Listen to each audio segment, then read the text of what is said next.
how do you deal with situations where your words are likely to be used out of context, let's say, and that's a situation I've encountered. Well, you see, you encounter a situation like that very frequently. Everyone does in their life. Like, if you're having a discussion with someone you live with, for example, so someone you have to be with for a long time, a lover, boyfriend, girlfriend, wife, husband, sibling for that matter, you're going to have contentious discussions about how to move forward. And it's very frequently the case that your words will be, that you'll be straw-manned. Your words will be taken out of context. The other person, and you too, will try to win instead of trying to solve the problem. What you have to kind of decide is, well, two things. The first thing is, you're probably wrong in some important way. And you might think, well, so what? But no, it's not so simple. Being wrong in some important way is like having a map that doesn't correspond to the streets. If you're wrong in some important way, when you go to where you're going, you will get lost, and you might end up in a neighborhood that you don't want to visit. So it actually matters if you're wrong. And so now if you're talking to someone who is acting in opposition to you, it's possible that during your contentious discussion, they will tell you something about how you're wrong that's accurate. Now, you're not going to be very happy about that because, like, who wants to discover that they're wrong? But it's better to figure out that your map is inaccurate than it is to get lost. And so one of the things you have to remember when you're discussing things with people, even if they're out to defeat you, let's say, is that there is some glimmering of the possibility that you can walk away with more knowledge than you walked in with. And that can be worth paying quite a price for. You know, and so I've had the opportunity to engage in public debate of an exceptionally contentious nature for, let's say, 18 months, non-stop, fundamentally. And it's been very stressful. But the upshot of that is that my arguments are in much better shape than they were. And I shouldn't say that. My thoughts are much more refined than they were at the beginning of this process. It's not my arguments are in better shape. It's not the right way to think about it. Is that I'm clearer about what I know. I can articulate it better. And that's all forged in the heat of conflict. If you're discussing a contentious issue with someone you love and that you have to live with and put up with, you want to listen to them. Because what you really want to do is establish a lasting peace. And you might even have to make their arguments for them. Maybe you're more verbally fluent than your partner, which doesn't mean, by the way, that you're right, more right. It just means you can construct better arguments on the fly. It doesn't necessarily mean that you're more accurate. You might have to help your partner formulate their arguments so that you can really get to grips with what it is that they're trying to say, so that you can alter the way that you're constructing your own narrative and your joint narrative so that you're not butting heads unnecessarily as you move forward through life. It's not a very good idea to win an argument with your wife, right? That isn't what you want, because then you have a defeated partner.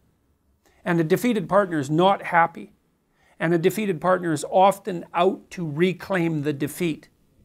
And so as a strategy for moving forward with someone who you're going to wake up beside, 5,000 times, it's not a very advisable strategy. It's better to listen, to flesh out the argument on both sides, and to see if you can come to a mutually acceptable negotiated settlement. And that's the case in most encounters in life, if you can manage that. So, but it's easy to want to win. One of the things I do in my psychology seminar is I assign papers to students, and then I extract out propositions from the papers. And they're propositions that are debatable. And so then I outline the pro side, and I outline the con side. So it's like, if you agree with this, this is what you'd think. If you disagreed with this, this is what you'd think. Then I divide the students into groups. It's like 4 people per group. Okay? You 4 are pro. You 4 are con. You've got 20 minutes to make a pro argument. You've got 20 minutes to make a con argument. We'll go around the table, and we'll see who, we'll have each group rate the other, and we'll see who comes out on top. Well, what you want to do as an educator is you don't want to put forward a specific point of view. Not when what you're trying to do is to discuss a contentious issue, right? What you want to do is teach people how to take an argument apart and formulate a response. And to do that, it's actually extraordinarily useful to arbitrarily assign positions to people. It's like, I don't care what you think. You're pro on this topic. Generate an argument.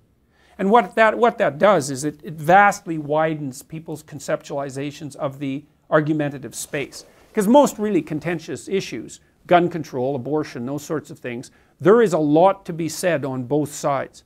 They wouldn't be contentious issues otherwise. They're issues that don't go away. Well, why?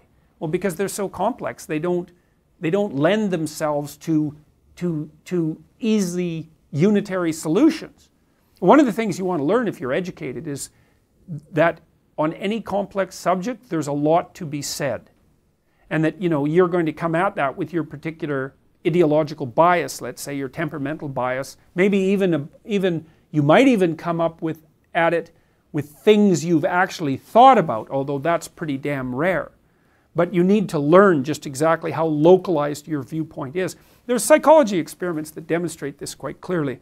So imagine that you come into my lab and I ask you whether you're pro-abortion or pro-life. And I get you to rate that on a scale. Maybe you say, well, on a scale of 1 to 10, I'm 8 pro-life. And I say, okay, now you have to write a 500-word essay that's opposed to your position. Okay, that's the experiment. And then I bring you back 2 weeks later and I ask you to rate your position on the same scale. It will have shifted substantially to the position that you delineated in your written report. And the reason for that is that most people's arguments are unbelievably shallow. They're not arguments, they're just perceptual biases. That's one way of thinking about them. And if you get people to delineate out the space in any rigorous manner, then their attitudes shift. What you really want, if you're going to engage in a discussion about, say, something like gun control, is you want to be familiar with the entire range of arguments, deeply familiar, and have some respect for them. I mean, it's pretty clear that guns kill people. They're dangerous. But then it's also not self-evident that the only entities that should be allowed to be dangerous are the state entities. So there's things that can be said that are intelligent across that entire line of, that entire distribution of opinion. And if you're educated, then you should be conversant with the entire range of opinions. Now, so that's one approach as an educator, is to teach people how to analyze an argument and to formulate their opinions. You do people a great service by that's teaching them how to think, not what to think, but how to think. Now, when I lecture in my psychology courses, which is a different approach, let's say, I take a position on the literature because I have to. Like, there's no being neutral about the literature. What am I going to do? Pick random studies? It's like, that isn't how people work. I have a body of knowledge, and it stems partly from my biases and from my temperaments, but it's an informed body of opinion. But what I present it to the students as is like, look, this is my take on the literature. That doesn't mean I'm right. It means that I'm an informed observer. I'm an informed singular observer.